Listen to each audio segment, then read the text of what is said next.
Hello everyone and welcome back to Zelda Speedruns everyone. We got an awesome match in a Link to the Past No Major Glitches tournament here today for you all. In Losers Bracket Round 7, Kohrek will be facing off against Bydey. Should be an awesome race. Commentating today will be Lucencio and Clear Mouse. You two, take it away. Hello. How's it going, Blue? It's going well. I'm excited for this race that's about to get underway. I am absolutely excited as well. Yeah, we have the 21 and the 22 seed overall, so they're right next to each other. Their PBs are very close. Kohrek with his PB that he got in early February actually cut Bydey, and then Bydey about a month later in March PB'd again, and he cut Kohrek right back. So the potential is there for them to be neck and neck if everything goes right, but it's a Link to the Past, so that's not always the case. Oh, I don't know what races you've been watching, but everything has always gone right in every single Link to the Past race. Certainly there's been no Ganon Falls, no Muldern Falls, no Coaster Deaths, no Victories. I expect nothing less from these runners. Yeah, I actually think it's called the losers bracket. I like to call it the lower bracket. It's the lower bracket in the spreadsheet. But I actually think it's really interesting because every matchup has this dynamic where one person is coming off a win and one person is coming off a loss, right? Like someone has just got knocked down and they're often potentially the better player, but there's this whole mental game to it, right? Too, like, you're just pushing the buttons, but getting in your own head with some of these runs can be really interesting. And if you come off a loss, it can sort of be, you want to get that confidence back and have a good run. Now, Bydey actually, it's been a while since he's raced. Kohrek has had 2 races, I think, since Bydey's last race. Yeah, I think so, because so you're right. So as you said, Bydey came from winner's bracket, and I think just based on the progress of how the brackets have progressed, there was definitely a bit of a lull before Bydey got in this case Kohrek, his next opponent. But Kohrek, on the other hand, had to kind of battle his way through losers bracket in order to get to Bydey today. Yeah, and now he's on a 2-game winning streak, which I think is where that whole thing comes into play, because sometimes that can build a little confidence for you if you're on a little streak, especially with 2 players this closely matched. We'll have to see how it goes. We're about to get started here in just a few seconds. Yeah, and Kohrek, I guess officially, right, being the 22 seed versus Bydey's 21st seed is technically considered the underdog, but we've definitely seen upsets in this tournament so far. Actually, and none other than Kohrek's actually last match was actually considered an upset because he got to beat Jem in NMG. Yeah, anything can happen for sure. I also think that last night I watched their runs side by side, just like we're watching them here now, and they're PBs, that is. They're actually synced up quite a bit of the way. There's not a lot of separation until after Skull Woods, so I think we'll see some pretty good and tight light worlds here. Bydey actually, I believe, ran Master Sword before diving into this category, and he got a really good Master Sword time. I mean, he was in the 22s, which the world record is a high 21, before he even started, digging into this main category pretty much. So his light world should be pretty tight, I think. And obviously Kohrek, really good light world too. Yeah, actually, I was going to say, did Bydey actually just PB recently in Master Sword %? Because I remember seeing something posted in the Discord. Yeah, that's right. I think he just hit, it's like a 21:53 this week. I might have to look that up, but yeah, he's getting pretty tight there. Yeah. Of course, Master Sword % is very, very similar to, what we do here in NMG Light World. Very minor differences. Probably the one in particular is I'm definitely expecting both runners to do at the end of Escape, which is pick up the Sanctuary Heart in NMG. That's definitely not something, or it's not something that you probably commonly do in Master Sword %. Just because, the Sanctuary Heart is probably, one of the most common uses for it is safety at Helmasaur, which is in the Dark World, and of course you do Master Sword %. That's not something you have to face in that category. Yeah, although, I think I saw it was Josh that said the other day that actually Hera is potentially one of the harder splits without Sank Heart, which makes a lot of sense because you still kind of have low health. Death Mountain can really be kind of shaky, so things can happen there too without Sank Heart. But I believe we'll see both runners get that because they both do it in their PBs. Yeah. I don't think I've ever seen actually a run, at least on Kohrek's side, where he didn't pick up Sank Heart. So yeah, so far it looks like at least both runners making their way down to Zelda Cell to rescue the princess. Pretty synced up here, almost screen by screen, just frames apart for each other.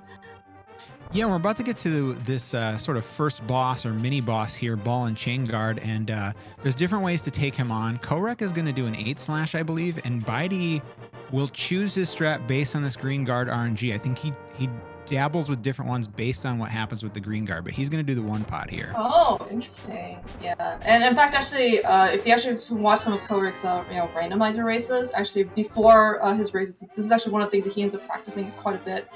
So certainly, very nicely done. On Kohrek's side, also really nice 1-pot.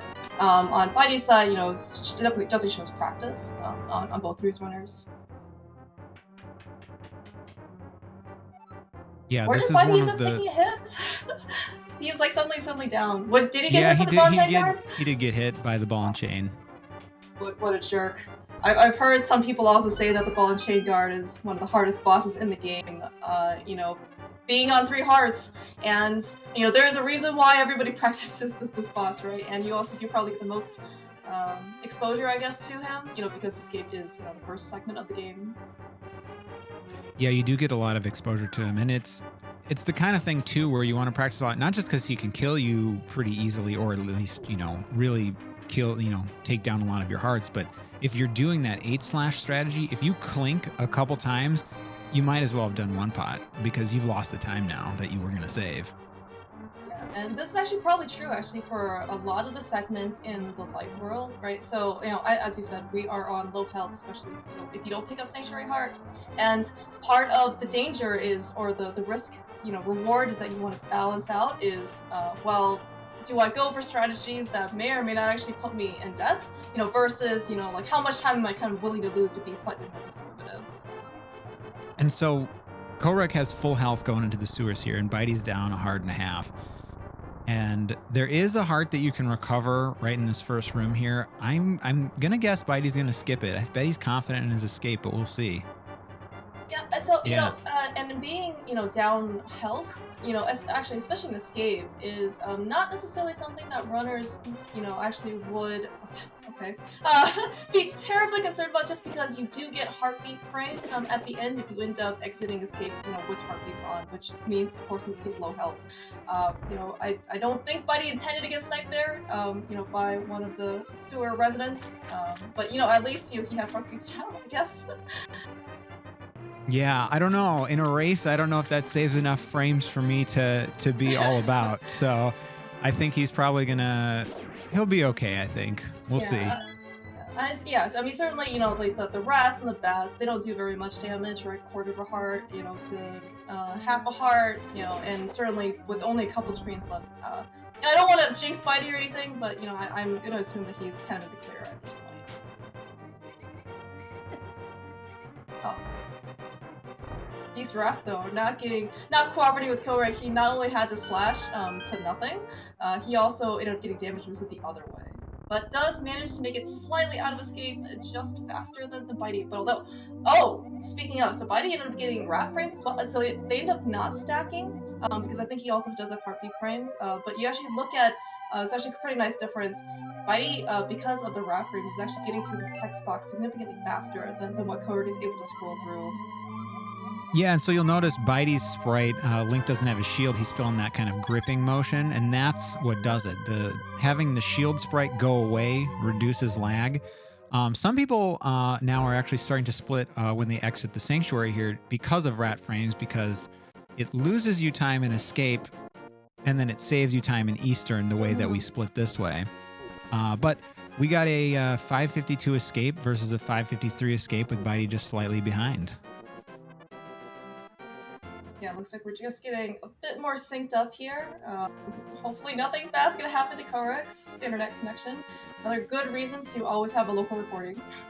There may or may not have been instances where somebody has PB'd without a local recording and unfortunately was not able to be verified.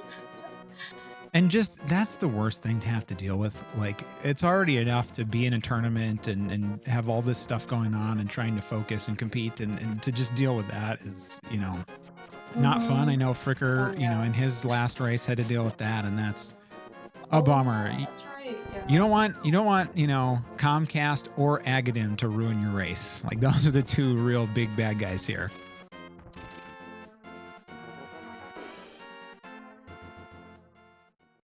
And Bydey, you'll see Link at the top of those staircases. He's turning just to the left there to cancel that stair drag coming out.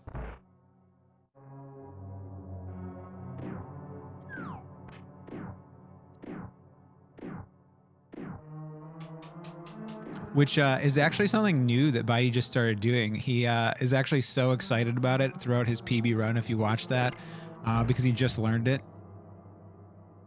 Oh, really? Oh, yeah. So speaking of which, so you did actually mention, at least, not on stream, but I guess like before the race, where Bydey ends up doing a couple, maybe some unconventional strats. I'm actually very interested to see these, like live in action. Yeah, Bydey likes to invent strats, and some of them are, not popular with all of the top players and stuff, but they, part of it's just consistency. I know one of the ones is, and Kohrek, I think, just gets confused with the race nerves here, going through that big key room, or the big chest room, and thinks he's on the second time when he's really on the first time, which I know I've done that. I mean, the first time is just as good as the second time, in theory. He's already got the arrows. He's already got the arrows, so yeah, we have those.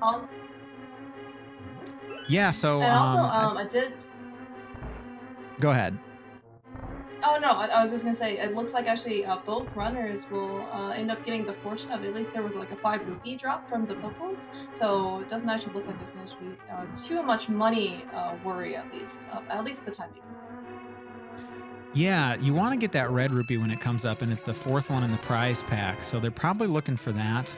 You get a green, a blue, a green, a blue, and then the red one pops up, and most of the time that's popping up somewhere in Eastern Palace. Obviously, it can pop up in the sewers if you kill a lot of rats. It can pop up, on the way to Eastern Palace if you kill a lot of rats. It can pop up after if you get bad RNG, because every drop is a 50-50 chance. But you hope for it here so that you can be stacked with rupees and not have to worry about it. Yeah, and especially, since it's Eastern Palace, there are lots of popos running around, especially in the double readies room, right? It's just very convenient if something ends up dropping right in your path. And actually, it does look like both runners end up getting the big key out of the big key room. Pretty standard, handily. This was definitely one of those rooms where I think you try and play this game casually. You want to kill all the popos and maybe get a couple extra rupee rounds, but it's of course taking a lot of time. So then they can just end up damage boosting themselves from the popos instead. Unfortunately, Bydey looks like he's got a little trouble with the single already. And just like that, actually, the lead is actually just turned again. Yeah, we're switching back and forth here, just those little things. I actually think, that mistake Kohrek made with the chest, like, some of those things are the hardest things in the run, where it's a room that you do twice or 3 times or something, and it's 2 different ways. Like, that's one of the easiest, like, mental errors to make, just because you're so used to doing a room and muscle memory kicks in and stuff, and it just happens. Yeah, and of course, one of the most important things is, to get yourself kind of back on, mental track, is you just have to forget what's happened before and just focus on the race ahead of you. That was actually, really nice armless fights on both sides. I think I did see Bydey taking a very slightly different strat, right? Like, did he shoot the arrow down versus... Yeah, I think he does 5 right, 1 down, 2 left, instead of moving Link up to shoot that leftmost one and then turning down.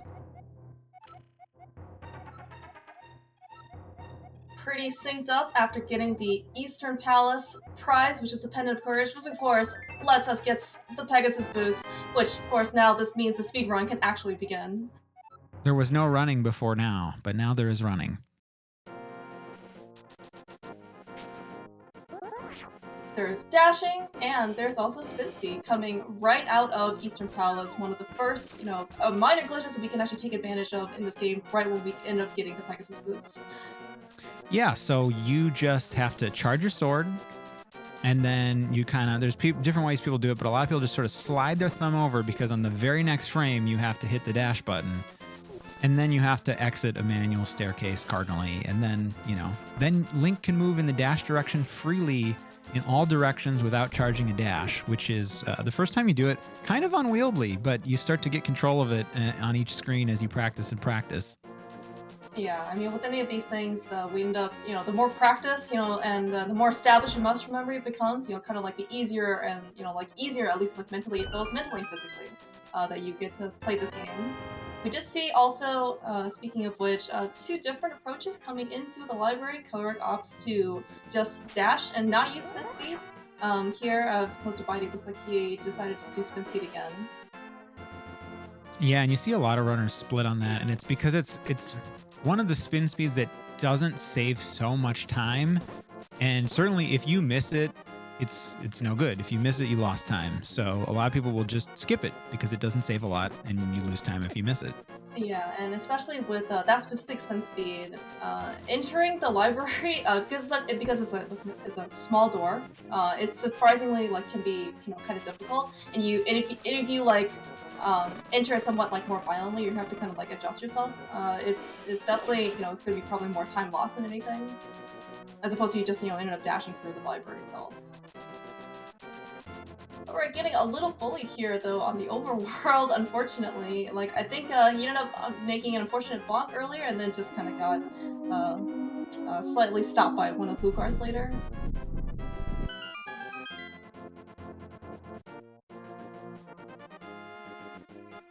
Now, one of the things that players do, we have to menu and switch items, and so at a certain level, you start doing this in strategic places where you might do it 4 rooms or 10 rooms or whatever before you need an item because you want to use it to do something, which is read the RNG, read your positioning, that kind of thing. Now, in his PB, I believe Bydey switches to the lamp, which is the next item that we'll need at the end of the dungeon to do the desert spin speed, but that's kind of a risky move, the desert spin speed, because it saves very little time, and in a race, if you fall off, you're losing a ton of time. So I think we might see him menu buffer where he used to do it here in the cannonball room to read the cannonball RNG. Oh, I didn't actually realize Bydey ends up doing that spin speed as well. Oh, he didn't do it on the way in, and he didn't do it on the way out. He didn't really need it on the way out. So we might see him do the desert spin speed. I don't know. It's in his PB. It's the kind of thing that I would think that someone might, put on the back burner for a race.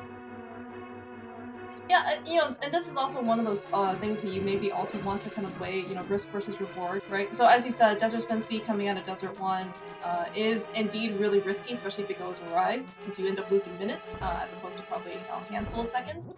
But at the same time, that's what Bydey's kind of used to, his muscle memory. It actually just might be worth it for him to, do it, because that's what he's, most comfortable with in a race.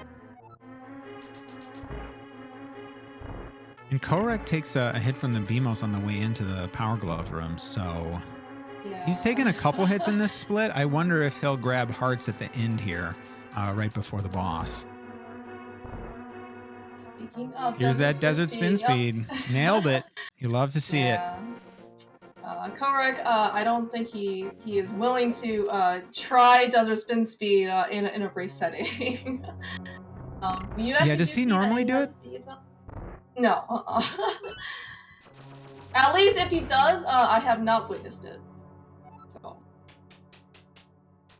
unfortunately, we are seeing some really nice rupee drops on both sides, but still pretty out of the way. Because I think Kohrek's red rupee drop ended up coming just slightly out of Cannonball Room right before, and ended up Bydey just got it in Popo Genocide. But I mean, at this point, I don't think it's worth runners' time in order to kind of go out of their way in order to pick those rupees up. Yeah, I mean, the big thing, as long as you have 4, you're fine, and you can get all the tree rupees. You just don't want to have to get all of them, but they're often closer than some of these out-of-the-way ones on the far side of a room or whatever. So Bydey entering Lamolus, one of the most RNG-heavy bosses. Yeah, you see, actually, ended up both runners kind of ended up bonking with the wall to try and get their first cycle set up. Looks like it's a pretty good cycle for Bydey. Kohrek as well ended up kind of missing a couple arrows, but otherwise did land quite a few shots. It's a really good second cycle for Kohrek.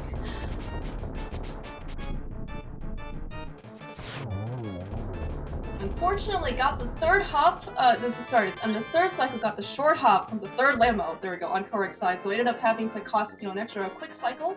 But both runners. I'm not actually sure. I guess I didn't quite catch what happened on Bydey's side, but it actually looked pretty good considering he's already on his way out of desert.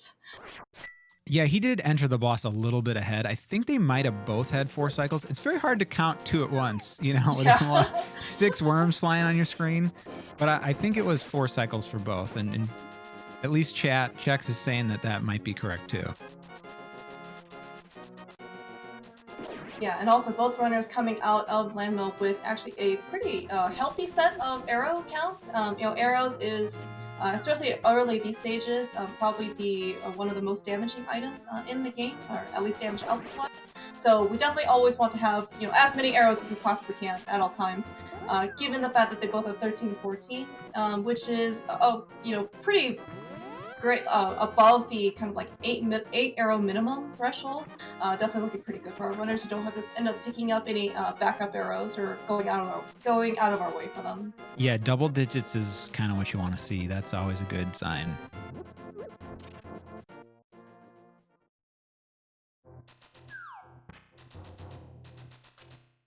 And the big thing about the arrows is there's a lot of faster strats in the Aga Tower split, and some of the rupee tree routes that you might kill the enemies with might also use arrows as well. So you're going to use, maybe 7 there, and you don't want to go into pod with just 5. You want more than 5.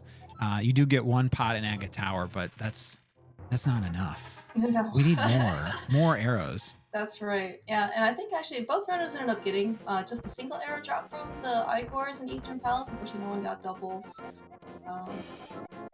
But yeah, especially, without the Master Sword, we also don't have any type of projectile weaponry at our disposal, so arrows can also double up for that. Alright, so speaking of health and Death Mountain, Bydey actually looks like he's making a pretty clean getaway here from all of the dangers. Kohrek, unfortunately, had a little bit of trouble getting spin speed, ended up getting, I think, hit by one of the boulders, but otherwise also makes it to, looks like Hera is going to be pretty healthy. Yeah, and we're still not too far apart. Bydey has a small lead, but, this is a long game where a lot of things can happen. Moldorm and some of the various things in this tower being some of them. I think the beetle room is a very challenging room in this dungeon as well. Bydey showing some pretty good reflexes there. Just like sidestepping that mini Moldorm right before he ended up getting a hit.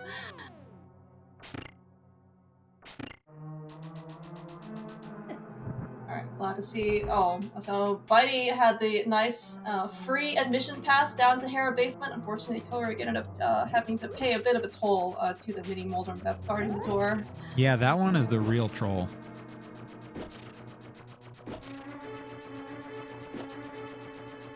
Alright, so this is, the quote-unquote auto-scroller of Link to the Past.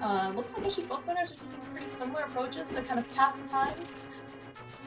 Yeah, this is a nice, safe way to do it. You post up between those 2 pots, or some people throw the pots and use the pots. But that's a position in the room where you can just sit there and just poke dash or swing your sword and be fine. Yeah, we definitely see some pot spin speeds in this tournament, pot normal speed in this tournament. Some people have done also do boom dash and make things go just ever so slightly faster so you don't just hit the switch in the next room. Mini Moldorms, though, not cooperating for Kohrek, does manage to mirror just in time, though, before getting hit by the Stalfos beam. Bone. Alright, Bydey, looks like he at least got the first beetle out of the way, but looks like the second beetle did not want to cooperate with him. Yeah, Bydey didn't hit the switch. You want to hit that first beetle and have it knock Link into the switch. So he lost a small amount of time there, but not too bad.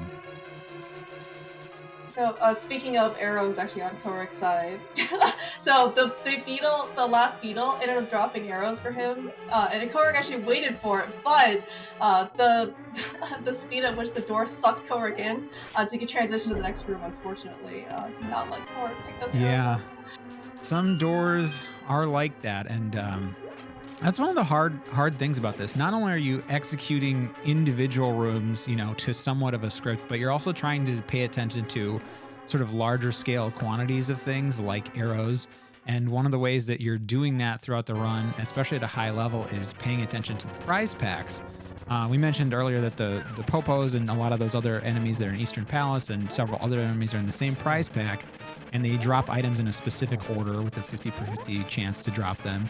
And then there's arrows. So arrows and bombs come up with a prize pack, and you start to kind of get to know where they come up and who's going to drop them. Phew. Yeah.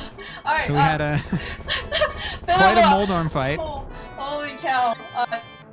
Yeah, so even, so Bydey ended up having a pretty decent fight, with the exception of kind of like the last phase, Moldorm just not wanting to cooperate, and, getting slashed. Yeah, Kohrek, actually coming into the Moldorm fight was only on 2 hearts, actually had to be pretty conscious of his health, but man, that last phase. So close to trying to push Kohrek off the ledge. Falling there, especially in the middle hole of Tower Para, ends up costing, something like 50 seconds to like a minute or something like that, because you end up falling 2 floors if you fall in the middle hole, which is definitely something we do not want here in Light Hole for either of these runners. So we're coming up on the Tree Rupee pulls, and I know in Bydey's PB and also I think one of his races, this has sort of given him a little bit of trouble. You have to make sure you get the right amount of rupees from each tree. You have to make sure that you do not get hit anywhere in between the first tree pull and the second tree pull, because that's what sets up the second tree to get red rupees, is you getting 4 kills without getting hit. And so in theory it's easy, but sometimes things can go wrong. Into it today. I'm pretty sure we established at the beginning of this race that nothing has ever gone wrong. Well, not in this game, no. This game's easy. That's why everybody plays it. That's right, yeah. Yeah, and you might actually think, based on these 2 runners' movements and what has happened or not happened, like this, there shouldn't be really any dangers, right, in the Lost Woods. Those bushes, though, can really hide some nasty ambushes.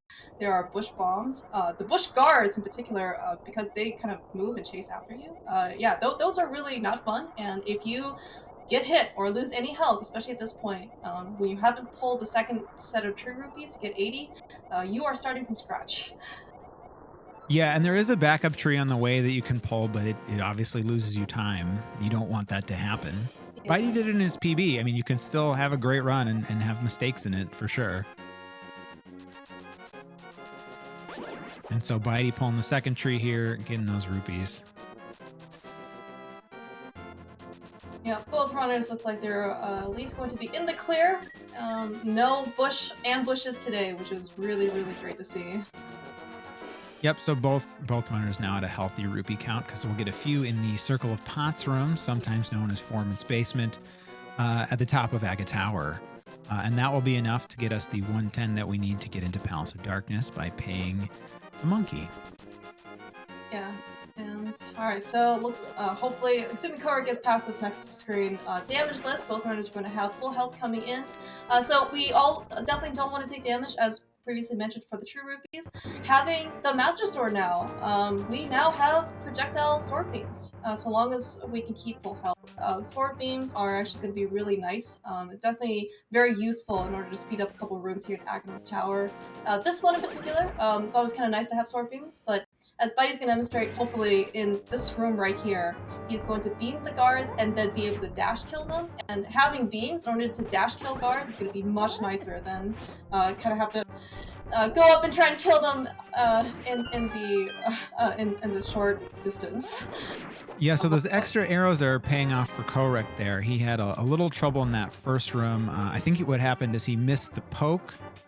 He poked instead of spun, and then it took extra arrows to kill the first one, and then the timing was off for the second one, and he took a hit, and he didn't have sword beams, and I didn't see how he killed the guards in the fairy drop room, or the fairy skip room, but he didn't get any drops, which is what you want to see. If that room has nothing dropped, you're breathing a sigh of relief, because you know you're still on track to get that fairy and turtle rock later on in the run. Yeah, and in fact, Kohrek just ended up spin slashing them. And you are absolutely correct. It was such a sigh of relief to not see anything drop there. So the reason, at least we saw on Bydey's side, is that we want to dash kill enemies. Is if we dash kill an enemy, it doesn't advance the prize pack. And for some reason, the blue guards, the mini Helmasaur, and the Pokies that we see much later on in the last dungeon, which is Turtle Rock, their prize packs are all connected, and we really want to be able to save that fairy, as you said, for later. So the fact that even though Kohrek did not dash kill them, the prize pack did not advance because every single time you kill something, it is going to be a 50-50 chance. So luck was definitely on Kohrek's side in that screen. Right, and the fairy is very early in that prize pack, but it's sort of fortunate. We don't actually kill a lot of the other enemies that happen to be in that prize pack quite a bit. Kohrek, unfortunately, also getting dinged a little bit in the Neapolitan room from the blue guard. I love that name for that room. Whoever comes great. up with these names, just hats off to them.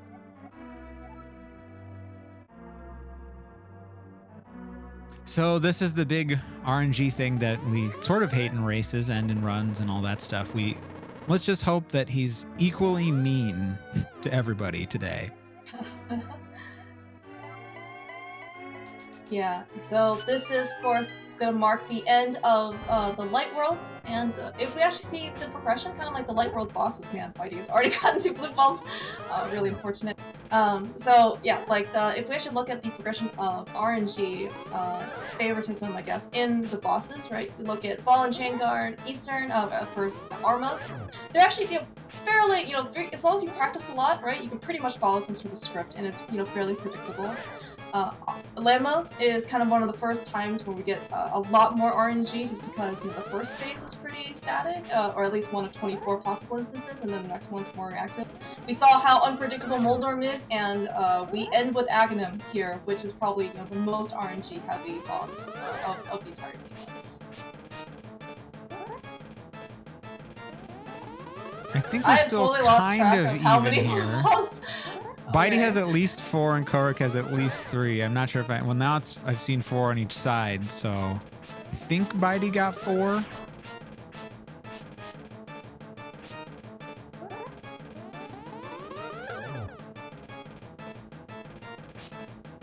If it was 4 on each side, that would be fantastic for the purposes. Oh, that's a 5th one for Kohrek. Yeah, I mean, one of the things you definitely don't want to see happen is a large discrepancy of blue balls, between runners. It's like, if both runners end up getting some high number, I guess, it's like we have to kind of sit here and just wait for, the auto scroller to kind of pass, right? But, if there's a discrepancy, that's kind of like, it doesn't feel really great if that's going to be like the race separator, right? Yeah, so I think that was 6 for Kohrek and 4 for Bydey. Probably there are some better counters in the chat than me, so if that's incorrect, please correct, but that's what I counted. I've been advised not to do any math when on stream. I just figured I'd take a stab at doing math. At least looks like we at least got 1 confirmation. Yeah, that's good. So, well, it's not good. You want it to be even, but yeah. So it'd be about a 12-second difference. Yeah, I think someone ended up doing some math offline, and it was like a 50% chance to get 1 blue ball difference, something like that. So, of course, this is the other half of the time when we don't get quite that nice differential. Alright, so as we're seeing on Bydey's side and shortly hereafter on Kohrek's side, the reason why we needed 110 rupees was we needed to pay Kiki, the monkey, 10 rupees in order to get him to follow us, and then another 100 rupees for him to open up the Palace of Darkness. Both runners taking very careful to not get hit with Kiki, because if you end up getting hit with Kiki, you have to get him again, and we don't have that kind of money or time in order to try and get Kiki back again. No, and they both didn't have the money, but sometimes you do, but you still don't want to take that time loss, and it's one of the most frustrating things to happen. But it's one of those screens where it's an RNG, or the RNGs that really kind of make things bad aren't that common. So typically everyone has made this mistake, right? Because you start to learn these bad RNGs when you do lots and lots of runs, and it's only by kind of getting messed up and losing runs that you really learn the lesson and start to work on those screens.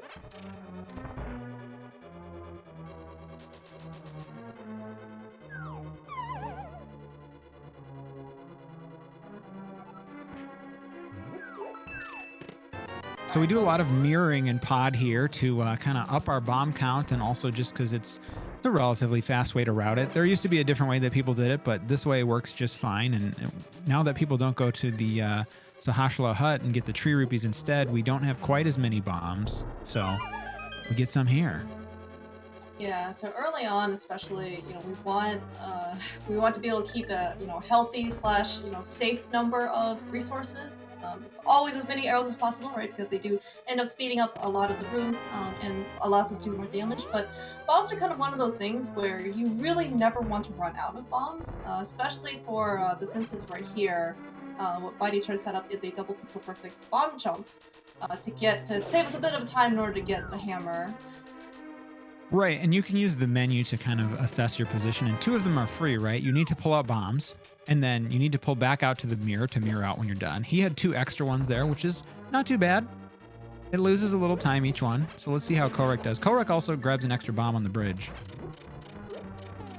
Yeah, I think, it's just so this isn't going to be the only time we're going to want to use bombs, not only for bomb jumping, but also I think to open up, some doors, walls. If you end up having an extra one, just in case something goes wrong, it's definitely not probably going to hurt too much.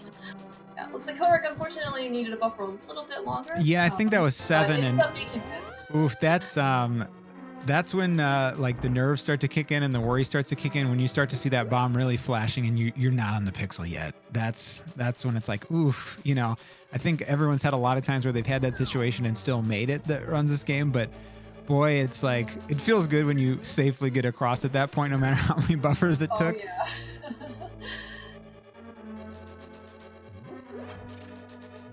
Alright, looks like assuming Kohrek ends up getting through Mimic's room without damage. Oh, really nice statue drag there on Kohrek's side, saving just that little bit extra time in order to be able to transition from down to right. But as Bydey's going to demonstrate, if we can keep our health for the basement, we don't actually have to switch over to the boomerang, for example, because we have sword beams, we can just hit that switch from afar with our sword beams without having a menu. Nice turtle room. Also, no party for Bydey today. Pretty, chill, responsible, elf going into Helmasaur. Yeah, you like to see that. Kohrek down to 1 arrow. That's where some of those, arrow mess-ups in Aga Tower might start to, slightly ripple through the run. But we're talking about high-level runners that are really good at this game and very close to one another. So, having to grab an extra pot later might make a difference. Kohrek really making sure to, I guess, map buffer the turtles. Also gets no party. Maybe that was his good luck charm. And Bydey taking down Helmasaur here, using the hammer. Little spin speed. Oh, and a hammer dash here on Kohrek's side for that run to start it off. Yeah, almost a key dash, it looks like. So I think Bydey ended up doing also sword spin, which also we're going to see on Kohrek's side as well. So 17 hits to the mask in order to break off Helmasaur's mask with the hammer. And then, because if we ever try to hammer up, we know that the hammer does, we only do 4 hits with the hammer. Did Kohrek not get you hate speed? to see it. Yeah, so speaking of that hammer hitbox, so what Kohrek was trying to do was hammer up and try and hit Helmasaur with the hammer, but that hitbox is pretty terrible, and I think what we saw on Bydey's side, is if you activate spin speed successfully, you can actually use the sword's hitbox, which is much, much wider and more reliable, but then still end up getting temper sword and hammer damage. Definitely makes the sword, the Helmasaur fight a lot more safer, and definitely more consistent. Right, and this is a relatively new discovery. I think it's within the last year or so that we could kind of, extend the sword, the hammer to especially the north-facing hammer, the up-facing hammer, which is the smallest of the hitboxes, into the dash sword hitbox by doing this.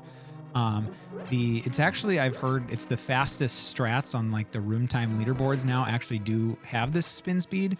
But what people used to do is they'd leave their sword out while they hammered and get a spin with that last hit. But you have to practically go inside of Helma's head, it feels like. So that's never a safe thing. Yeah, no. I mean, we saw both runners end up picking up Sankheart. You know, this is one of the reasons why you want to pick up Sankheart is because Helma's sword ends up doing 2 hearts of damage, and if you only have 6 hearts total, you can only take 2 hits. But if you have 7, unfortunately, which Kohrek unfortunately does not have at this point, then you are going to only afford yourself 2 hits as opposed to 3. Oh no. And this is one of the hardest things, you know. You make a mistake, and in this case, you know, dying to a boss, whatever boss it is usually a pretty like large time loss mistake in a race. But then, you know, it's not just easy to just pick back up and execute these rooms like perfectly, right? It's hard to kind of not tilt it and keep that going. And we saw a few, you know, mental mistakes kind of going through there. So that now coming into Helma's sword, Kohrek is already low on health and can only take 2 hits this time. But I think he probably made sure that he has the spin speed, and it looks like he does. Yeah. Oh man. Down to 1 hit. He gets it. He gets it right as that fireball's about to shoot in his face. He had a little bit of time there, but it was still looking pretty spicy.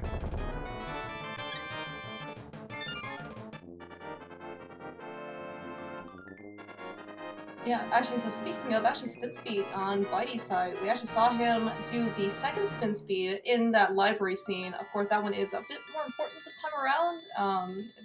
After Aghanim's defeat, there apparently are a ton more mean and really fast guards sprinkling around Hyrule Castle and Kakariko, apparently, for some reason.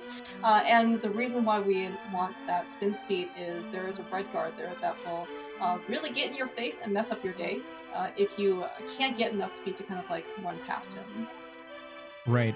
And there's no strats that are really truly mandatory. Like anyone can run the game however they want. I mean, I think the one thing that almost everybody is going to do is Ice Palace Bomb Jump because it's such a big time save, even if you're a beginner, even if it's really hard, even if you die a bunch.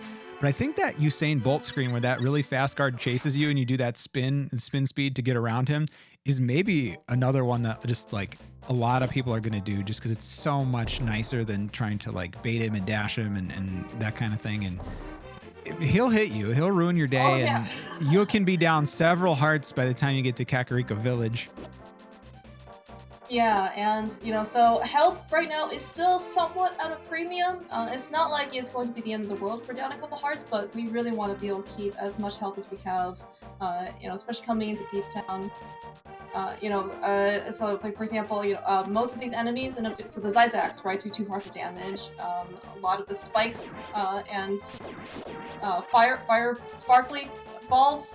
Sorry, forgot what their name was. They also do 1 heart of damage. So while it is maybe considered to be chipping away your health, if you get hit kind of 1 or 2 or 3 times, you're kind of gonna be like pretty in danger of starting this dungeon over. Especially, we're going to see on Bydey's side how well he can handle this hallway. Unfortunately, it looks like he did not end up landing on the right pixel in order to be dashing through. But if you end up not being able to dash through that hallway, those are a lot of enemies that can get in your way. And if you end up getting like 5 or 6 things just kind of running all at you, hitting you all at once, yeah, you're pretty much, you really want as much health as you can going through that hallway. Yeah, it's just. Even if you execute everything perfectly and you land on the correct pixel and dash, first frame and stuff, the RNG is not always there for you. And it's more impressive to see, it's always fun to see someone get the fastest room time on that and just, land on it and dash straight through. But I'm always so impressed by runners and how they respond to the bad RNG or handle that room in a non-optimal way. Like it's so much more challenging to do that almost. Oh yeah, and in fact, we actually saw on Bydey's side he had to kind of like restart his dash quite a few number of times. It was really great reflexes on his part to not really take much damage because it's like I said, yeah, like as we mentioned, it just can be that room can get out of hand so quickly so well. Not to mention, Bydey kind of just snuck through those crickets when he was picking up the bomb and bombing open the attic floor. Those crickets, by the way, also do 2 hearts of damage. So the fact that if you Bydey would have gotten hit, not only would he have lost a bomb, he also would have lost a good chunk of his health. Yeah, they can hurt quite a bit, and there's just a lot of things that can kind of chip away at you like that in this split. And that's where things can kind of go wrong sometimes. And it can happen to anybody. I've seen, 123 players who have had really bad Thieves Towns where they die, and it's that kind of like 1,000 paper cuts kind of thing usually. Yeah, this is really like the warm-up 1,000 paper cuts. It's like the 100 paper cuts dungeon, as opposed to the, well, we'll get to Swamp Palace later. Yeah, I've gotten a lot of paper cuts there too. Alright, so I think Bydey, for the most part, is going to be out of the clear, hopefully. We are coming up to the blind fight, which is as scripted fight as we're going to get, especially in the Dark World. In theory, if we do the script correctly, you will take no damage and Blind will die very, very quickly. But of course, this is also one of those times where if you don't quite stick to script and you're not quite great at ad hocing or improving, you can also lose a ton of health. But it looks like he has it through really well, though. Yeah, it's really common to say that this boss is scripted, and I like part of me sort of dislikes that just because, there is, if you do it exactly to the script, there's technically like no RNG that you're responding to. It's exactly the same, but there's other bosses that are almost just as scripted and you're just responding to like one tiny thing. Like, in theory, no one should ever die on Cold Stare, right? You just have to push the buttons the exact same way with the exact same timing every time and you're fine, right? You just have to maybe respond to the falling ice, but all the bosses in this game are hard and everybody's died to all of them, for sure. Yeah, Mothula can be a scripted fight, right? Alright, Kohrek doing his best to get through this hallway. Looks like he actually did not end up getting the pixel, but oh man, those enemies were just out to get him today. We actually saw, I think Kohrek probably lost like 3 or 4 hearts in that hallway alone. Yeah, and so this is, in theory, things should be fine, but this is starting to get to kind of a danger zone Thieves Town, right? Like, if you take another hit somewhere, you could be down low. If you take the jail slow to get the extra hearts in the jail, like, you can actually have that one Zizak kind of in your face. Oh, and he missed it. Oh, and he does take another hit, and he has to use another bomb to redo this room. Yeah, that was actually really nerve-wracking.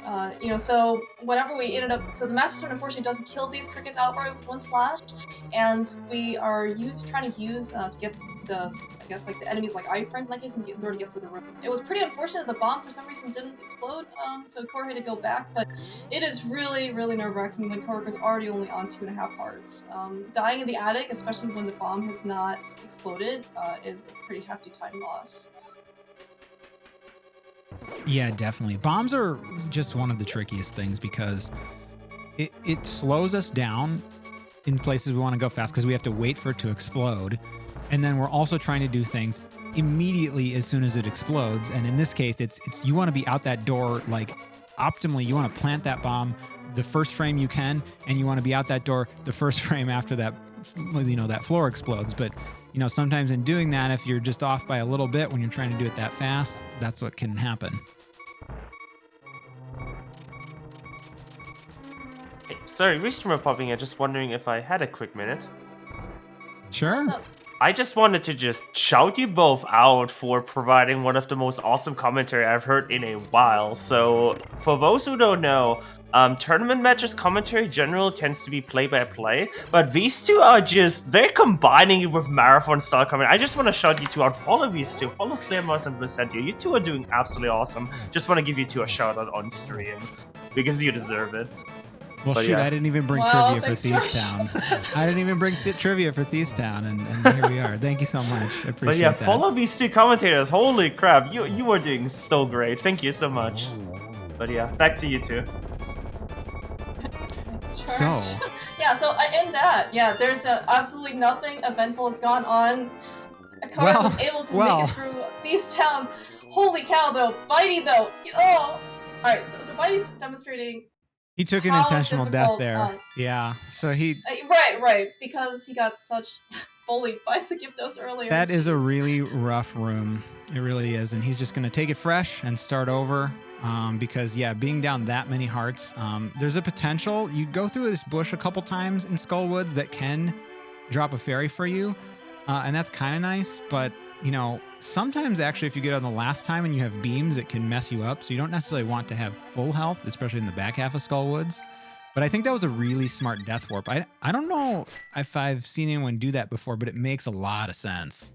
And yeah, I don't think I've actually seen anyone do it here in this tournament necessarily, but yeah, like, so the script to beat Mothula isn't always the easiest to follow, and so I definitely don't blame Bydey for wanting a bit more buffer going into that fight.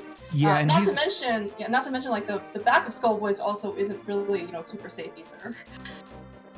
Yeah, he's going to save another heart too by bonking over that pit, which is a small time loss. Optimally, what we'll do is fall in that pit and walk right out the door and get some iframes to walk through that Ropa.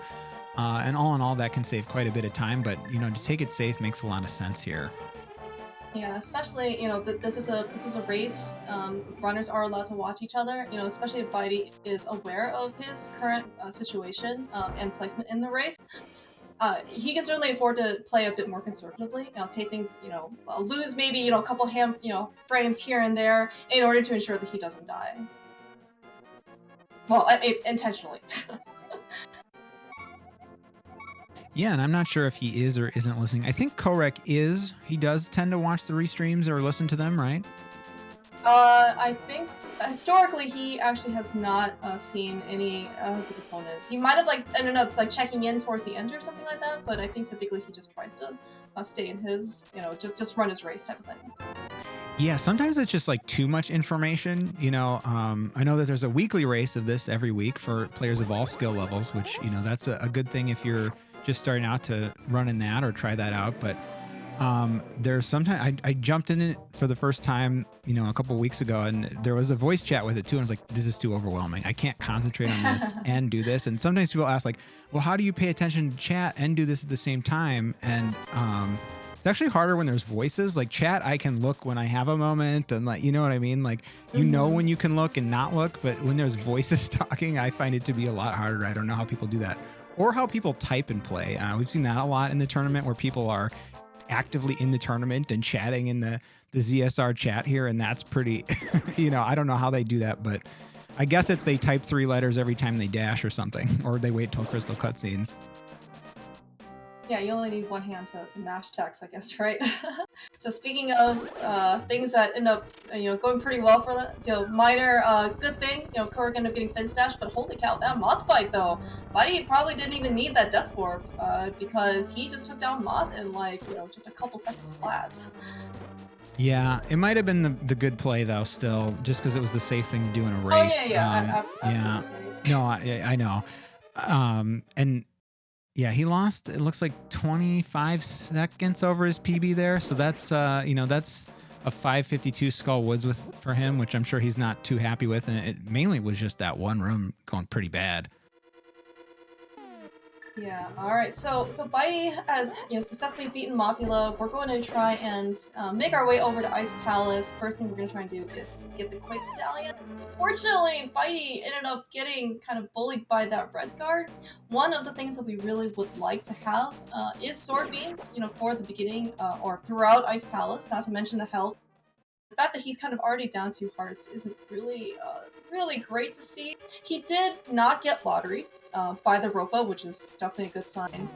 There are going to be a couple of opportunities here for him to try and get a heart drop from like the bushes, which it looks like he's actually trying to do, but unfortunately he ends up not getting it. Yeah, and over on Kohrek's side, we did see him take the intentional pitfall with 4 hearts and Skullwood, so he's down to 3 for the back half here. Feeling confident about Moth, or maybe just feeling like even if he's not watching, he's got to be behind and has to catch up here. So we're seeing him do the Joe Strat and the Mummy Hellway, heading back to Moth. Yeah, certainly, especially if Kohrek's not watching, he's not expecting to be ahead, so he's probably definitely just, thinking he wants to play this a bit more aggressively. And of course, health doesn't matter, right? As long as you don't get hit. Good luck, Kohrek. Hopefully he'll have just a nice mouth fight as Bydey did. I think Yeah, he starts off getting the double hit, yeah. And he, wow. Nice. That was an impressive moth fight. It really was. Because I think 2 of those hits were the pokes. So what happens is in this version of the game, there's actually a glitch that was fixed in later versions in the GBA ports and other stuff like that. But Moth can't take damage to the level 4 sword. The spikes qualify as level 4 sword damage, which in the room before, 2 rooms before Moth, that's actually why we hit the mummy into the spikes, because it kills him faster than the tempered sword can. But Moth can't take this damage, so when you bat him into the spikes with your sword, it overrides your sword and it does no damage. But then by poking him, he bounces back into your sword and he does take damage. But there's also a moving conveyor and spikes going around and Moth flying around, so that's just not easy to do. It's not. No, it's just like following a script. A script that has no words on it. Now, on Bydey's side, he's entering Ice Palace, and he managed to recover those hearts so that he has sword beams, which are really nice for this dungeon. This room right here being one of the reasons. These jellies can electrify, and we only have so many fire rod shots we can use because we need full magic at the end of this dungeon. So we don't want to use a ton because we could lose time or have to rely on RNG to recover that before then. Yeah, and hopefully Bydey's going to be able to also keep his sword beams for the upcoming second conveyor belt room that we're going to see, at least with Baris. So anytime you have Baris and you have sword, you really want sword beams because you can shoot the Baris from afar before they have any chance of getting in your way or electrocuting you. That is going to be a time save on your side. Yep, they go together like peanut butter and jelly, unless you're the Bari.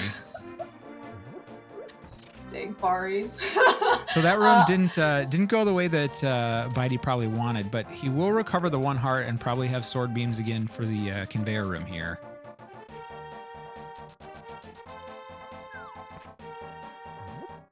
Yeah, looks like a pretty good. Yeah, Baris are not our friends today. At least not Bydey's friends today. Yeah, so with this optimal strat, although it wasn't perfect on that end, but what you want to do is kill the Bari with the sword beams that's going to drop the key, and then hit yourself intentionally on the spikes to align yourself for the dash without seeing in the wrong direction or taking damage again from the spikes. So you align yourself while you have those iframes and then dash down. And do it.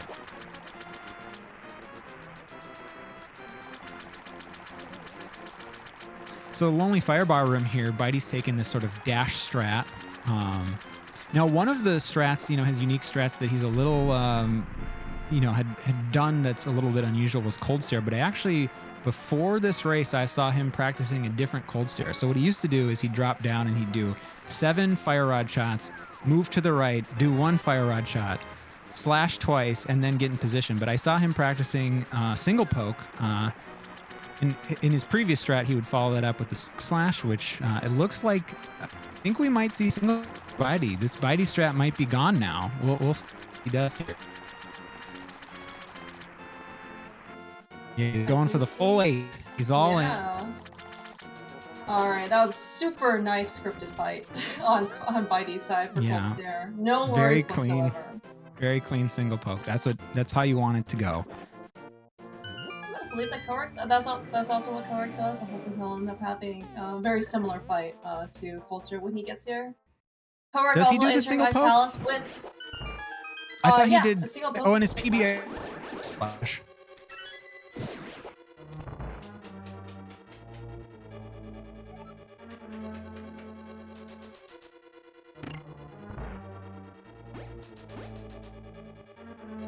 Kohrek using those sword beams to his advantage in that first room, just like Bydey was able to do. Unfortunately, that Bari, though, ended up getting in his way later on, so Kohrek had to unfortunately take out his fire rod and burn him, so he didn't get in his way later. It can also, like, using an item like that can also kind of help you with the ice physics and directing Link towards the door as well to some extent. But that was also just because he's in the way, you know. And this bombable floor room going a little bit smoother for Kohrek. Yeah, just was so able to sneak right by those red Baris, which is what was really good to see. Anytime where the best interaction with Baris is no interaction. Oh, and the RNG wasn't there for him to optimally do that room. The Bari was a little bit high and the key dropped out of the dash path. But he'll set up for the Ice Palace bomb jump here.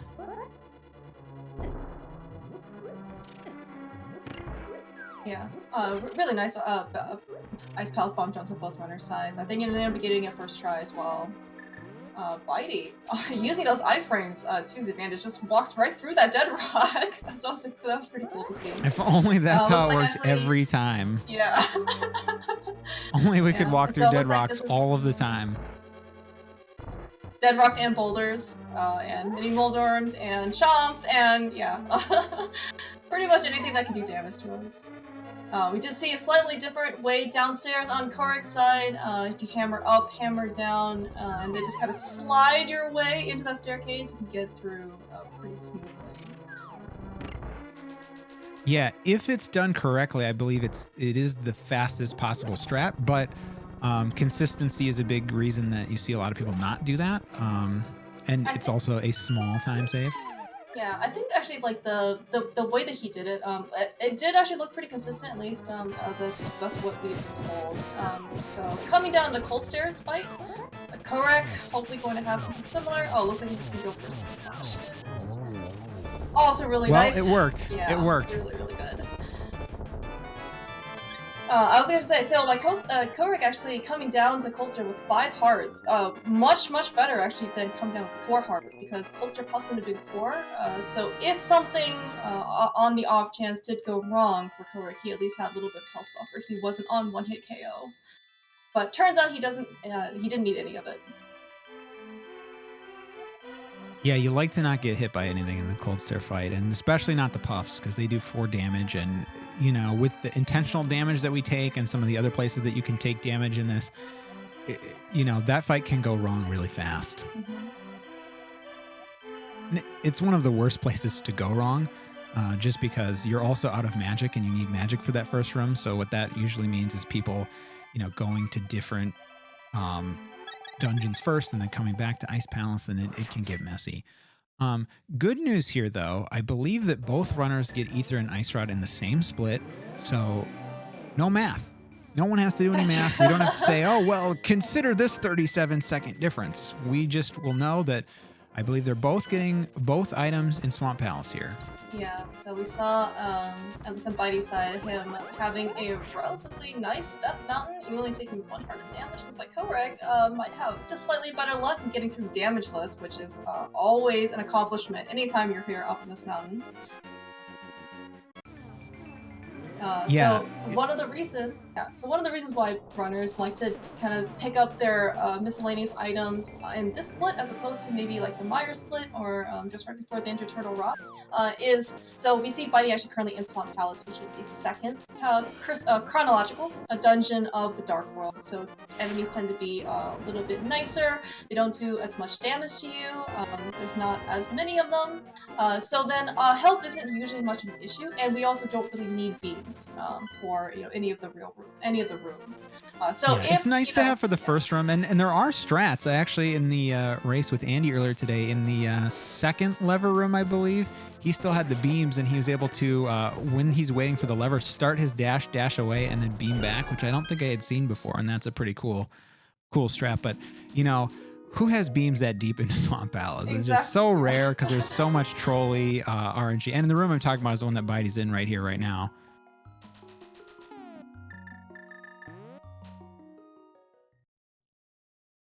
Unfortunately, Kohrek ended up getting a bush bomb. Really unfortunate. But, if you end up taking some damage, right, from Death Mountain, from ambushes, being down a couple hearts here and there, going into Swamp Palace isn't going to be the end of the world. As opposed to if we don't have beams for, let's say, the first room in Misery Mire, it is going to see, not the first room, second room, It's gonna slow your execution down quite a bit. Not to mention, you still also care about your health a lot, because Mire is a pretty dangerous dungeon on Green Mail. Right. Yeah. And the thing about Mire is the boss of it, there's a few rooms where we take intentional damage. The spike key is a lot faster than other keys, and you're going to take damage to get that optimally because we don't have any invulnerability items because those are slow to get.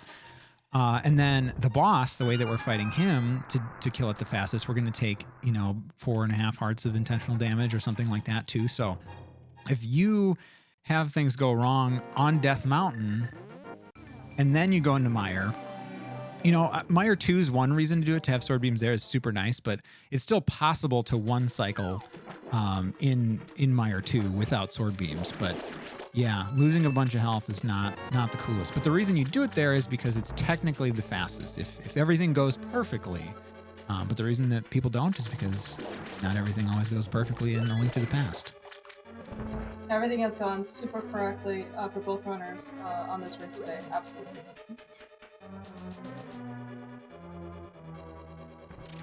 Yeah, so things going pretty right though for I was gonna say for Bydey. He doesn't actually look like he's taking very much damage here in Swamp Palace. No, I don't remember where he lost that half heart, but he practically has beams here already in the basement. Yeah, Bydey after Ice Palace is about 43 seconds behind his PB, and then Kohrek is 3:36 behind his PB, and a big chunk of that is obviously Helmasaur. Yeah, that's unfortunate. Alright, so it looks like actually Bydey, very satisfied with his resource count, ends up opting to not pick up an extra bomb or an extra set of arrows going into the Argus fight. Yeah, and he already has the Ice Rod, so he has a backup if he fails Spooky, so he's fine in that regard. And then you can get one in Charrock if you need to, also, and he'd still have one in GT. So he's in good shape for the bombs, and then arrows 21, it's looking pretty good too. Yeah. All right. So coming up, or just like on the first phase Argus, looks like actually Bydey was trying to get the 0 cycle. Unfortunately, it looks like maybe Argus got a little bit closer to him than we would have liked. So unfortunately, he didn't really get a chance to end up killing up all the puffs.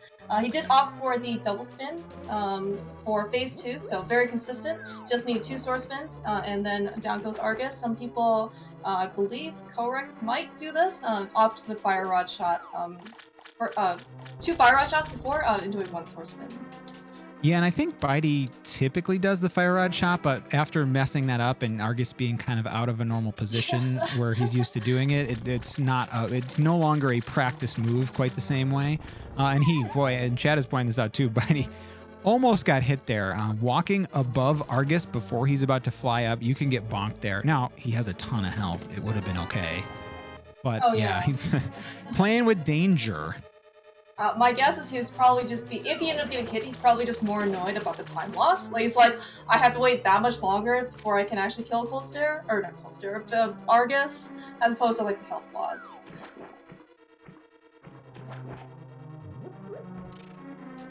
And Bydey laughing here because he did just gold his Swamp Palace split apparently. I think by 2 seconds. Oh, nice. So put up an 828 with all his shopping or errands, if you will, in Swamp Palace. So apparently Swamp went pretty well. And that's sort of related to his health, right? Like, he didn't take a lot of hits, and those things that's the death by 1,000 paper cuts for you, right? Mm-hmm.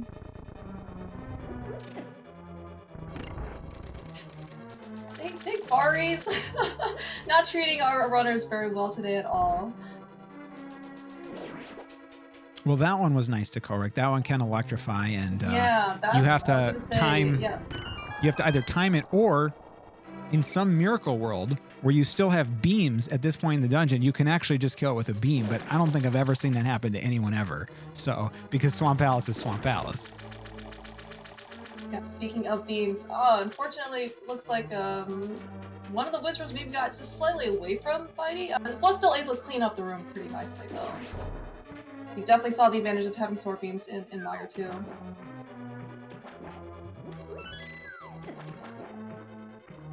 Yeah, and I don't think we're going to see Kohrek try the zero cycle on Argus. I think he's just going to do the straight slashes, or at least that's what he does in his PB. Yeah.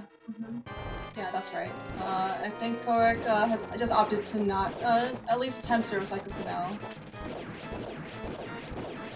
Zero cycle, of course, is a very, very high execution, and you also need a bit of a luck from Argus's movement, just because, for example, if he charges at you too fast, you don't have enough time in order to kill all of his pops and bud cycle.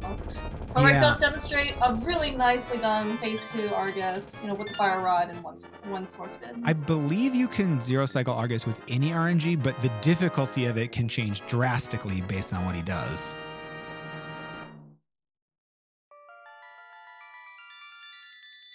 So Bydey, at the one break that you get in the run where you don't have to push inputs for like 20 seconds, which is these torches here.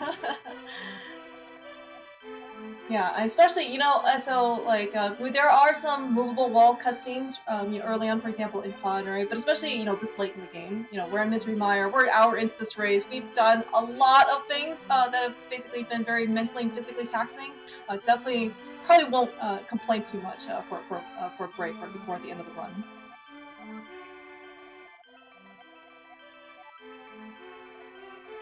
Still keeping full health though, which is really nice to see here in Mire. That means he did not get ambushed by any of the Whistrows, he did not get ambushed by any of the slugs, which apparently also do 4 hearts of damage for some reason. It looks like Bydey opted not to do Spark Ample, decided to take the higher road. There is going to be a world where you can try and damage boost through forward. For the bottom path, you end up going through that Spark. Yeah, Mire is a really tough dungeon when you're starting out learning speedrun, and like a place where you might game over a lot or like have to use multiple bottles when you're just starting out. But I think, you know, I'm not a top runner, but I think a lot of top runners, the consensus that I see is that Mire is like the easiest Dark World dungeon. And I think the reason for that is there's not a lot of RNG to respond to. Like the room with the Slugulas, you have to look out for 1 RNG, but you know, maybe this 2 rooms from where Bydey's at now, you have to watch out for the Stalfos and where he's going to be, but pretty much it's very consistent every time, and it can just be pure execution. There's not tons of RNG in it. 2 RNGs. Thank you. You keep finding out stuff about this game all the time. It's really surprising how much, how many more things we're always like learning and developing and finding out, even for a game as it's been around for as long as this game has. Yeah, no, there are some minor things too. Like we did see Kohrek kind of get some bad firebar RNG, but still the way that you execute is mostly the same. He just dashes right through it, and we're gonna take a hit. And you know, as everything else goes okay, it should be fine. You know, if you have 6 hearts going into Bydey and you know how to execute it correctly, and nothing bad happens, you're fine, right? Oh, and he takes another hit from that. The Medusa there, which that room's actually really interesting because if your movement is perfect, you will get hit. Yeah, so pretty clean fight on Vitreous for Bydey. So what we actually saw, so Bydey ended up going into Vitreous with like a ton of health, like much more than like even like the comfortable 7 hearts. So of course on Green Mail, pretty much everything, as we've kind of seen, does 4 hearts of damage, including Vitreous's eyes and himself. So what we really wanted to do is we, instead of taking damage from the eyeballs, we want to take damage from the slime, get us some iframes, and then go do some sword spins that we saw on Bydey's side, and get right inside and kill all those eyeballs in 3 sword spins. You know, unfortunately, of course, there is a little bit of RNG involved, so that's why we kind of also saw Bydey do a little bit more cleanup, you know, with the arrows, but otherwise pretty clean fight. And he is on his way back to Death Mountain, to Turtle Rock, and then Ganon's Tower to clean up this this mess of a Dark World that's, you know, cast over Hyrule. Yeah, so Bydey had some pretty, or actually both runners had some pretty reasonable luck going into Death Mountain, so this is going to be the last trip that we take. Hopefully their luck will hold out for him, especially in this Waffle House screen right here. That's not too bad. You know, they could just take 1 heart of damage and then just ended up getting just ever so slightly delayed. Yeah, and certainly everybody ever could go so much worse. Everyone ever that speedran this has seen worse than that. Like he took a heart of damage, he didn't get stopped in his tracks completely. Like that's a totally okay Death Mountain. But he has a couple more dead rocks to deal with here. It's certainly nice to still have sword beams for some of these last ones because they can be trolls, and you can just stop them in their tracks far, far away from you with that projectile. See, and it wanted him. You could tell it wanted to create some chaos for Bydey, but Bydey was not having it. So a little bit of a slow, spooky setup with the cane block there for Kohrek. He kind of was off, had to push it and then go around, but not too big of a deal. He's still cruising his way through Misery Mire.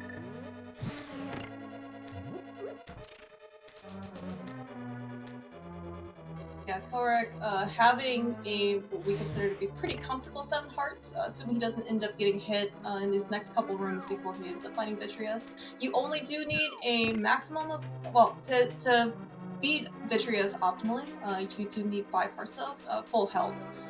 So it looks like Kohrek should be fine, provided he doesn't end up getting sniped.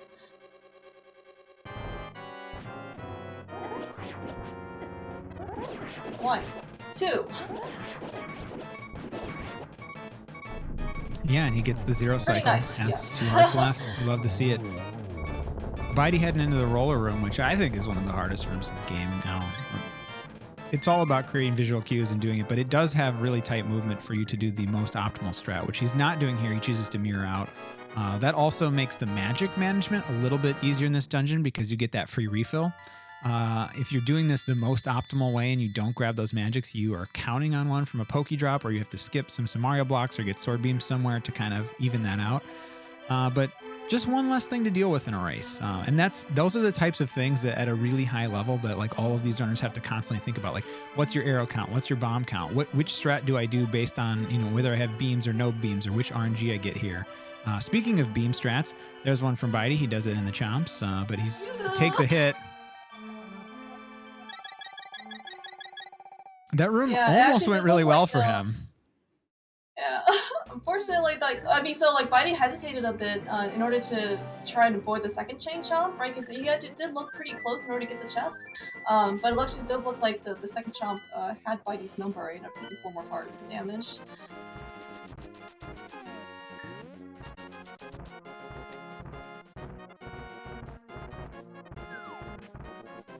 Ideally, we would like to keep sword beams, throughout Turtle Rock. In particular, there is going to be another Crystal Roller Room that's going to be upcoming.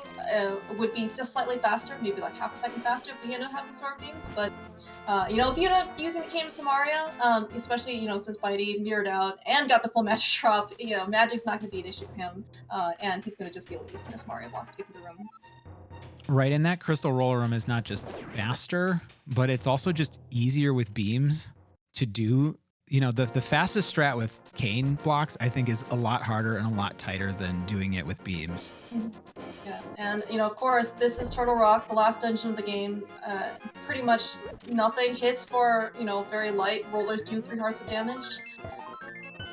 So, and upcoming Laser Bridge is also going to do 4 hearts of damage, and it actually can compound pretty quickly too, because if you get Laser, it's 4 hearts, and then if you fall off the platform, it's another heart. So, just the fact that we really would like to keep our health for this dungeon. How's that? Yeah, at this level, you can't take too many hits, especially, we've dropped powder, we've dropped, all of those things, and Bydey doing the squeeze there to get through those blocks in time, which is really nice and really tight to do. No beams, no problem.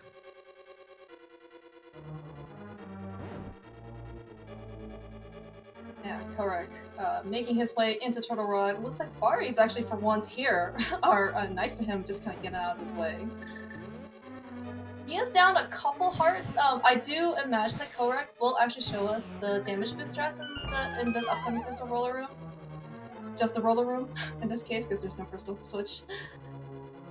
But assuming he does this optimally, it only takes 3 hearts of damage. He does have an upcoming fairy, so he will actually be healed up to full health, assuming nothing else goes wrong. I'm sorry, Kohrek. Yeah, and so that's why this room is so scary. If your movement is not super tight, you can't get through, you can't use the iframes to charge your dash and get through that cleanly. And it looked like he was going to be good right up until that last minute, but then 2 roller hits is you know, 6 hearts of damage, and he takes another one from the Stalfos. So he's probably praying for the fairy here. Does not get it. Oh man, that's so sad.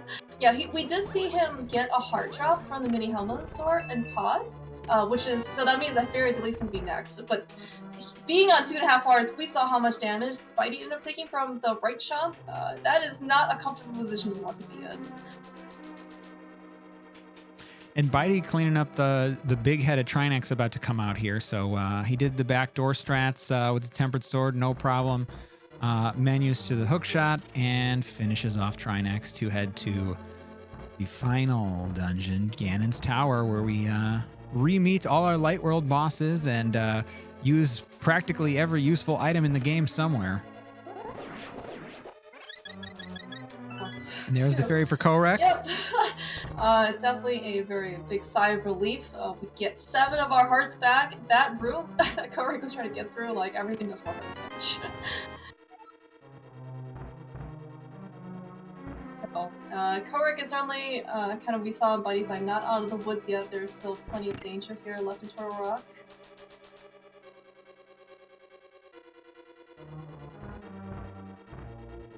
But yeah, so Bydey is... Yeah, there's definitely a lot of danger left in Turtle Rock. And I honestly feel a little bit cozier. It's optimal. You want that fairy before the Chomps room, but personally, I always feel a little bit cozier and a little bit safer if I get it in Poke 1. Like, that's the place I like to get it. Just because I don't know that I can always get through Chain Chomps without taking a hit. It's not a guarantee. Alright, so unfortunately for Pokies 2, that wasn't quite cooperative, and then like that the fire shooter was just not, like, it was not well timed. Every single time Kohrek wanted to finish up the sword spin, he was just not able to do so, and ended up taking a bit more damage than we would have liked.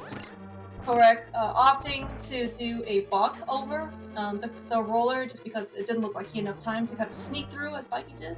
But at least he was not able to take any damage, which is probably the most important thing at this point. And I don't think he set up the second block for the squeeze anyway. He probably, I mean, he may not have had time already at that point. It's an interesting room too, because that room actually, the roller starts to load when you're in the previous room, so your movement in that room also matters.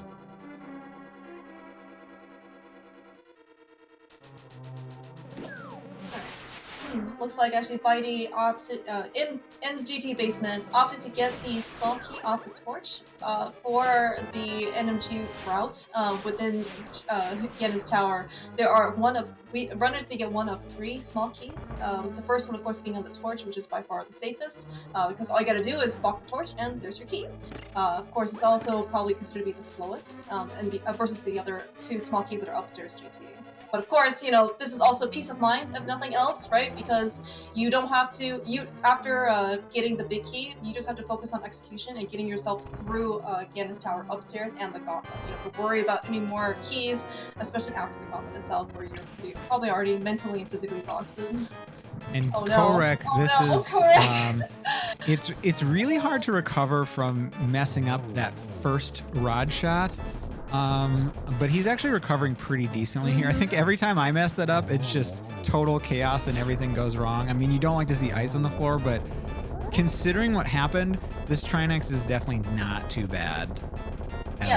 Yeah, I mean, I think we saw Kohrek end up firing like 3 extra shots or something like that, which is, quite a drain on magic. The fact that he still was, had magic to spare and finished off Trinex, without kind of taking hit from the last phase is really, really well done recovery. Yeah, and he doesn't quite get that double spin, so he has to do 3 slashes after as well. Yep, and he will have to menu in the next split here too. I'm sure he's just happy to get through Trinex. Meanwhile, on Bydey's side, though, looks like he had a little bit of an errant arrow fly not through one of the Armos Knights on ice, so unfortunately he spent a couple more extra arrows and a little bit more time in order to get in order to clean up the fight. Yeah, which is why it's so nice that there is that chest of 10 arrows right after for us to grab, because you can be totally tapped out sometimes, and guess what? The only way to kill mimics is to use arrows, and there's a ton of mimics. We need quite a few to kill them here. Yeah, Bydey's getting some pretty nice drops, though. Looks like opting even to go out of his way, pick up an extra arrow 5-pack. arrows, you know, right after that, of course, we need 8 arrows, optimally for Mimics 1 and Mimics 2, because we need 2 arrows per Mimic. After that, we don't probably need that many. However, you know, having arrows as projectiles, especially, you know, since we don't normally come here with full health and beams, it's definitely could be, you know, very useful in order to speed up the gauntlet execution. Yeah, I'm a little surprised he grabbed those. In the first room here, you definitely, the fastest strats involve kind of shooting any one RNGs where the enemies go down there in the first room. And I know that Bydey uses a strat in Gauntlet 4 where he's going to shoot an arrow at the first guy before he dashes down. But I think he would have had enough.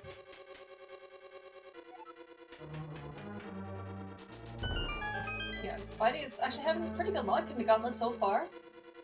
Enemies, relatively speaking, cooperating, you know, not running away from him, doesn't have to chase anything around in circles on the conveyor belts. And he's heading over to the refight of Landmo here. Probably significantly easier than just using the bow and arrow as compared to the first time around. Yeah, he does it pretty cleanly, but he gets pretty rough RNG where that first worm goes way away. And I think he made the right choice there to not chase it down and to try and just clean up the other 3 and take that easy spin and save some magic. And he takes his safety heart here, which I'm surprised by too, a little bit. I mean, if he's aware of the state of the race. You were surprised at that safety heart? I think Bydey seems pretty happy with it, given what just happened in that room. Not often seen. Oh, yeah, no. well, maybe it's a good thing for a race. I just, Bydey's a big person that likes to preach, you know, practice Ganon with 1 heart and make sure that you don't get hit at all and that you can do it. And actually, in his PB, he beats Ganon with only 2 hearts entering it. So I know he's pretty confident in his in-game. You might not want to do that, but I guess that's why I was surprised. It actually makes a lot of sense in a race to just play it a little safe, especially when you got a nice lead. Yeah, especially from Bydey's perspective, the worst possible thing that can happen at this point is he dies, right? Because that, especially, you know, if he hasn't defeated Aghanim 2, he has to climb the tower all over again. Alright, Kohrek dropping into Armos on ice. Hopefully he'll have a little bit better fight than what Bydey did. Looks pretty good so far. Just a wasted arrow and a bonk. Nothing too bad. Yeah, it was definitely good. He will most likely pick up the 10 arrow pack here. Oh, well, he definitely has to because he doesn't have 8 arrows. But I don't imagine him picking up any more arrows outside of this. Oh wow! No. Oh no! And Moldorm being a real troll. Bullied. These refights of the Light World bosses are not playing nice for Bydey here. And Kohrek has that Mimic a little bit out of position, and he's kind of trolling him over there in that spike room.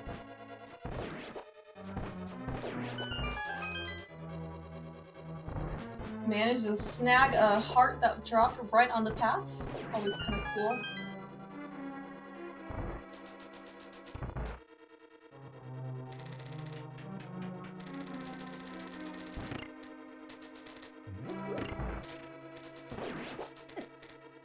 Alright, so Bydey coming up to the Aghanim 2 fight. If you thought Aghanim 1 was bad with RNG, how about 3 of them?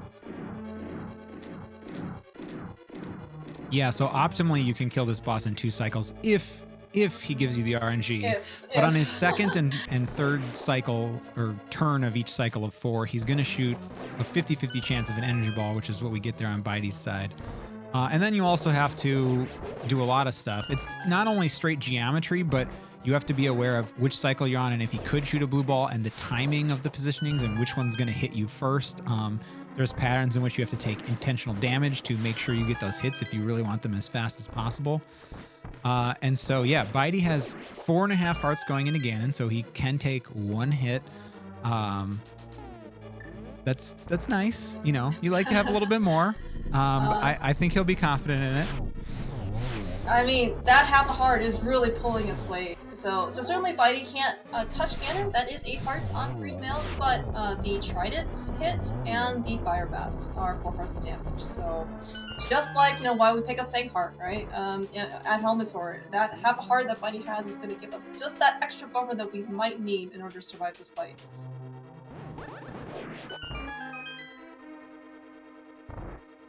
Alright, Kohrek making his way pretty cleanly through Wizards 1.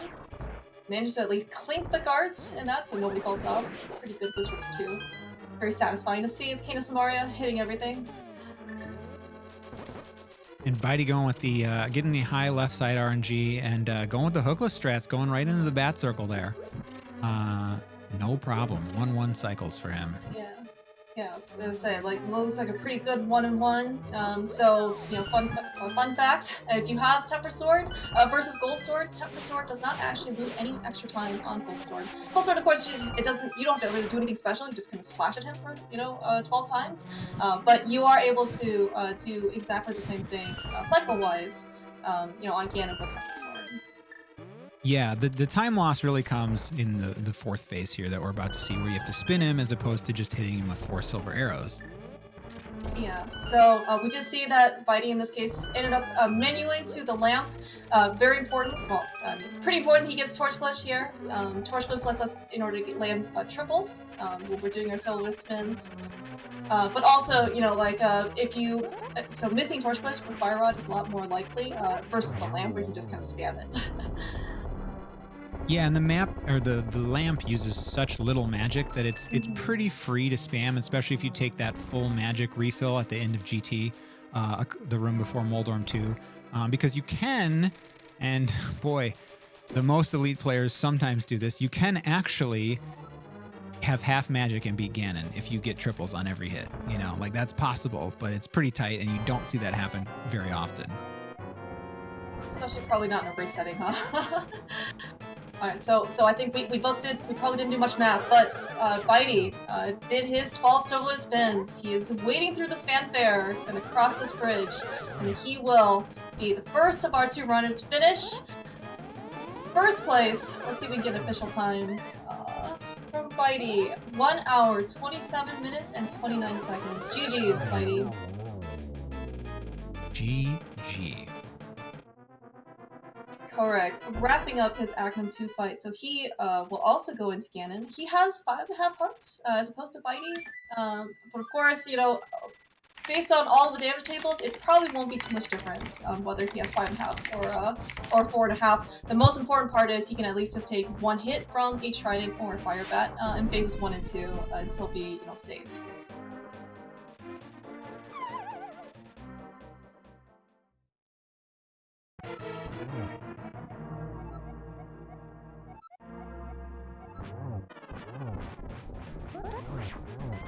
Alright, Kohrek, starting up for phase 1, managed to get that spin right off the Trident, so end up giving a 1-1 here on Ganon. Hello.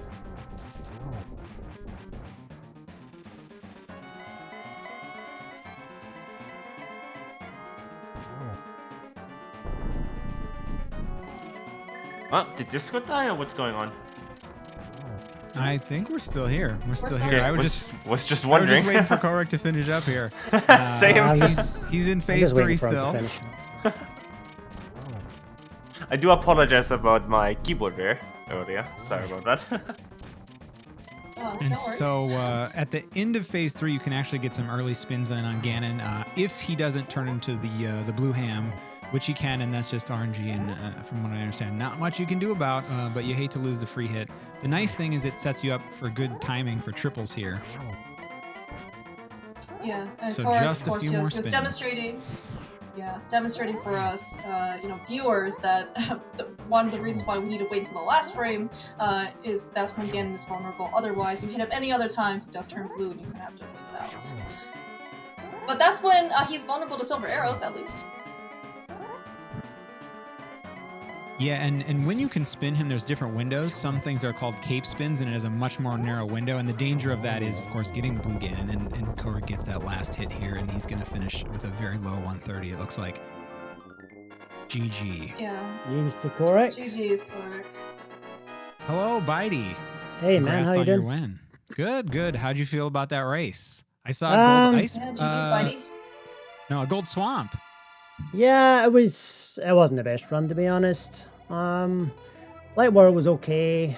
Got 4 blue balls, and then I played it a little bit safe. I knew that Kohrek had fallen. I was watching him, and I knew that he'd died to Helma, so I know I didn't need to, do anything crazy. It's not a PB attempt; it's a race. So I took a death warp on Skull. I don't know if you realized that I did that on purpose because I was so low. No, I And called that then- out. I could tell because that room went so rough, and it seems like Yeah. a really smart call. But then, it was brought up that you didn't really need it. You had a really clean moth at the end. Yeah, and then after that, I mean, I did have a gold swamp, which was kind of surprising, and my iron stuff was good. Turtle Rocket played it safe. I mirrored out. Gannis Tower was a disaster, though. I fell a mold arm and was doing silly stuff in there that I don't usually do. So, and Yeah, he Ganon kind of was- bullied you a little bit. You dashed past him, and then he cornered you right away. But I mean, other than that, I mean, it was a decent run. It's my first time doing a full run for a week or so, so I'm a little bit out of touch. But I'm happy. I'm happy to get a 127 in a tournament. So, and just a shame that Kohrek had to fall off, or sorry, not fall off. He died to Helma, which is it's always it's never the way you want to win a race, but that's how it goes sometimes, I guess. Speaking of Kohrek, we have him here with us. GG's Kohrek. Hey, thank you. So, any thoughts on your run there? It was pretty terrible. No, I mean it really wasn't. I was in a very bad mental state for most of the second half of the run, but honestly, there were a couple good segments in there, and I did recover for a little bit, but I was still like very salty, and it was showing in my inputs so often that it was just then you know how it like builds on itself, and it's just it was a whole thing. But I expected to be the underdog in this race, and I'm very happy for Bydey that he's going to advance. Definitely deserving of that.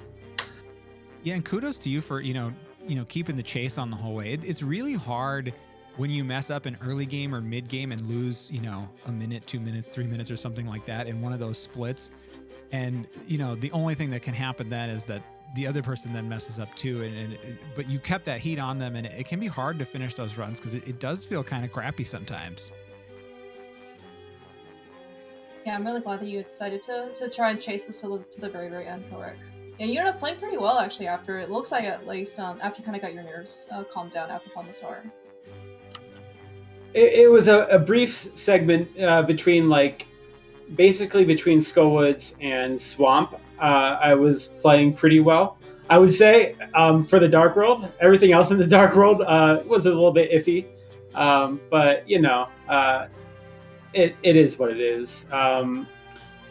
Most of the Light World was okay. I blame myself for having the restream up because every time I lost focus was because I looked at the restream. So I mean, after I died, I just closed it because it was no help. It was no help to begin with, and then it was definitely no help at that point. So I just got rid of it. Yeah, and that's the nice thing about these races is you can play it however you want. You don't have to look. You can look. You can people type in the chat in the Zelda Speedruns free stream. You can play it however you want, and that's one of the things I like about that. And it can be hard to decide what to do, in the moment, or if you want to switch. It is tough, I think. I'm a believer of that it's to the advantage of the player to know what the other player is doing. So I will always keep the restream open, but I keep it behind me. I've got a laptop it's set off, behind me about 180 degree, or not 180, but just so that it's out of my vision and I'm not seeing it constantly. But every now and then I'll check over. And I must admit, I was watching at one point. I was watching Kohrek go through Thieves Town with half a heart. I literally watched him for an entire 2 minutes, and I made a bunch of mistakes, and I thought I was walking out the dwarf and stuff because I was just oh my goodness, is he going through the whole thing with half a heart? So yeah, kudos for him to not dying there and going all out and managing to survive there, because I was nervous for him. Never mind, Yeah, that was pretty clutch. That was definitely pretty clutch. And really after Thieves Town, it seemed like you settled in pretty good, and Yeah, it can be a lot to know. Like, I think it is a good advantage to have some information about how you should, strategize. But if it's too much and you're constantly watching it, it can be like, it can kind of like rattle you. Like what I personally do is just look during the crystal cutscenes because I have 50 seconds. Then I can decide what I'm going to do in the next split. Yeah, that would probably be a good idea. But so in Eastern, I'm sure Bydey might not have been watching at that point, but I like just glanced over, right? I glanced over in the room we were just holding, right? And then I come out of it and I'm like going to the big chest without the big key. And I guess it only loses about 5 seconds. So that's good, I guess. But man, Crystal like Palace, you mean? Eastern, yeah. I did catch that, funnily enough. I saw like, that. I mean, I only lost because I got the bad RNG in ZGR as well, and I was only like +8 versus gold, so it only lost like around 5 seconds, I guess. I don't know, but it it was like all right. So I didn't look at it again, and then I looked at it after Aga just to see, and then I'm like, okay, I had 6 blue balls, and I'm like 30 seconds behind here, so now I'm mad, and then that might not have fed in well for my pod and everything, but. You know what? I also had a mistake in Eastern as well. I didn't get the ZGR room. I had to wait for the second cycle of the Igor, and I lost about 5-6 seconds there as well. Yeah, and those two things really evened out because you were 1 second apart coming out of Escape, and then you were 1 second apart coming out of Eastern, but it flipped. The lead flipped just a little bit there. Any other thoughts on the race from anyone? And just thanks to Kohrek for racing me and putting up a good show and not giving up. It's hard to continue on with a death, especially a brutal one like that, and he kept going. Thanks to you guys for the commentators or being commentators, and thank you to ZeldaSpeedRuns for hosting the stream. I hope everyone had fun, enjoyed the race, and see you in the next one, whenever that is. Well, I got some info about the next one, so y'all like A Link to the Past? Well, we got more A Link to the Past in less than 2 hours on Zelda Speedruns. Because OS vs. Kane the Shane is happening in like less than 2 hours at 10 p.m. Eastern or 4 a.m. Central European Summertime. So, if you want to stay a little bit up longer, come here for some late night Zelda, then get that happening later. Aside from that, don't really have much to announce. Aside from that, tomorrow we've got a tentative match scheduled. I do want to remind people that these matches sometimes get cancelled, but if it happens, it will be at 9 p.m. Eastern or 3 a.m. Central European Time, and it will be the winners bracket quarterfinals between Kastner and Dow TMB. So that should be a really good match. Again, if it happens. If it happens, these tentative matches, I don't know exactly what like the rate is on how they get cancelled or actually happen, but we'll see if it happens. Yeah, and we're deep enough in the tourney at this point that every match is pretty much going to be a good match. These players have really played out to get this far for sure. And actually, Bydey will advance, and his next opponent is This Is Not Yoho. And that match leads into Andy, who just lost earlier today in the quarterfinal of the winners bracket. So a lot of good matches coming up. Definitely. But yeah, aside from that, I don't really have anything else to say. So I picked a little bit of a special right target. I found I like to find these new runners for games that we play in ZSR, and may have fun another one. So give them a warm welcome, give them some tips, and who knows? Maybe we'll have the next tournament runner for the next tournament. But yeah, aside from that, I'll leave you to it. We can end the stream, and then we'll send the raid over. So final words all yours.